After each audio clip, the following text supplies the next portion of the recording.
how to best prepare to get pre-qualified for a home loan when you're a first-time home buyer. Is this a really daunting task, or is this a fairly simple process? Our mission here is to leave people better than we found them.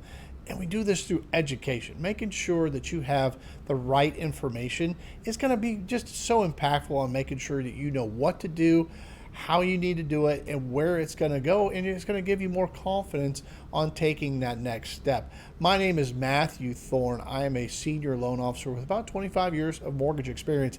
And I know that this is a challenge that a lot of first-time homebuyers have a hard time getting through because they believe that it's just more of a daunting task.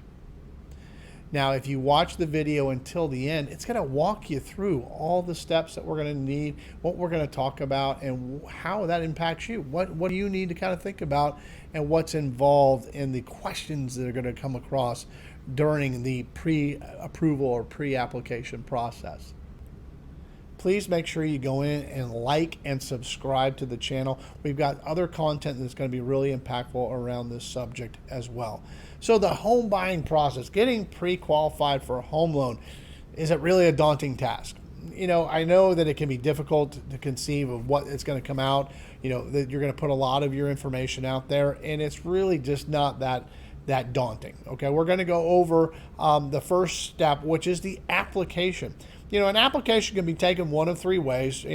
With technology today, really the online application is one of the most preferred. We can do this over the phone if you prefer just to talk to somebody and not input your stuff in the computer, or we can meet face to face. Going over these questions in person, that makes you feel more comfortable, and it's going to help open up an avenue to ask more questions. Any of those three ways are perfectly acceptable. Now, the application is going to go through a lot of the basics. We're going to ask for your full name, your date of birth, your social, a 2-year resident history. Where have you lived? Are you renting? Did you own? Do you live rent-free? That's okay. They just want to know where you have lived. The next piece is going to be a 2-year employment history. Have you been working? Is there any gaps of employment? And a lot of people may get stuck on this. Well, I was in school or I took some time off. COVID kind of took me out of my job for a while. That's okay. We can go back to further experience and just kind of build into what that 2-year work history is like. But that's what the purpose of that section is going to be. We're going to go through your liabilities. We're going to pull a credit report and see what's kind of coming up on your credit. There's actually items that are included in the loan pre-approval, pre-qualification process, and there's some items that aren't. A lot of people don't understand that maybe like a cell phone bill, your health insurance, life insurance, your utility bills, those don't always come into play with this loan pre-qualification or pre-approval process. And then we're going to finish with the assets. What kind of funds do we need? Where are we going to go from there? And what this really does is help set some better expectations for you as well on what this buying process is going to be, how it's going to impact you from a monthly payment standpoint, an out-of-pocket standpoint. Where can I get some options to help me with some of these things? It's going to be a great learning experience. So there's really 3 main sections that a lender is going to kind of review for the bases or the base application pieces. The first one is credit.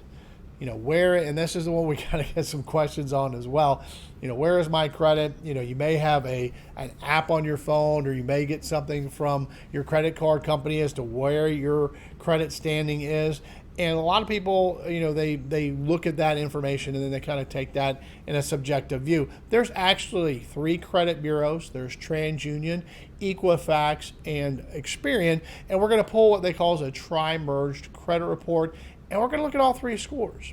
And what they do is they throw out the highest score and throw out the lowest score. And they go off of what they call as a median score, the middle score. Not an average of the 3. It's not a middle. It's not an average of the 3 together. It is the middle score that we will look at. Now, through that credit report, we're also going to look at the liabilities that are there, and we're going to kind of go over those with you. Do you have some car payments, credit cards, Did you co-sign for anybody? Is anybody co-signed for you? Are you an authorized user on an account? And are there any other items on there that we want to talk about and kind of see what's going through there? Now, what a good loan officer is going to be able to do as well is maybe give you a little bit of analysis on that credit report also. There might be some little tweaks that we can make some suggestions on, maybe an account balance coming down on a revolving credit card, possibly a small collection that we can kind of address, or maybe building another trade line that could be impactful to how to best prepare your credit for that full approval process once we do look at a home or getting into contract. Okay, the next section is on income. How are you paid? A lot of people just kind of look at their paycheck and they say, hey, I make $5,000-$6,000 a month. But from a lending perspective, it comes down to how are you paid? Is it a salary? Hey, is it a base salary? I get X amount of dollars per year. They pay me semi-monthly or bi-weekly, and it's the same number every time. Is it hourly? Now, hourly can be a little bit tricky. Are you getting 40 hours a week? Hey, I worked 37 hours this week and 42 hours that week, and this week I only put in 32 hours. If there's a variation to the number of hours worked, that comes into a different qualification standpoint of how we have to calculate that income. And then there's things like variable income. You have people who have bonuses. Maybe you make commissions or salary and commissions or overtime. Have you been getting overtime? And has that been consistent? Because there's a 2-year average on those types of items that will come into play because they want to see consistency. It's all about the continuation of income when it comes down to a lender's perspective. And for a first-time home buyer, there might be some more variables that are happening there, or you've gone through some changes and you're kind of concerned how does that impact you. Now, from a lender's perspective, we're looking at future based on past performance, but if there's increases in pay, hey, I've gotten a raise, I've got more bonuses coming in, I'm getting more consistent on my overtime. These are things we really want to go over in detail with you so you just feel more confident. Okay, are you self-employed? Now, self-employed is always a different scenario because you need to have a little bit more history. We will go into some deeper documentation with tax returns, and we work with self-employed people every week. We understand the self-employment analysis and that there's more variables that a self-employed person has for maybe reducing what their tax liabilities are, and they may have more write-offs that are in play, but there may be some additional programs being self-employed that you aren't aware of that could still help you qualify if you're taking some generous write-offs to kind of help your tax burden at the end of the year. So, we want to look at a full income analysis, and that's going to give you a really good breath of fresh air of what, from a qualifying standpoint, from a lender's perspective, you are at.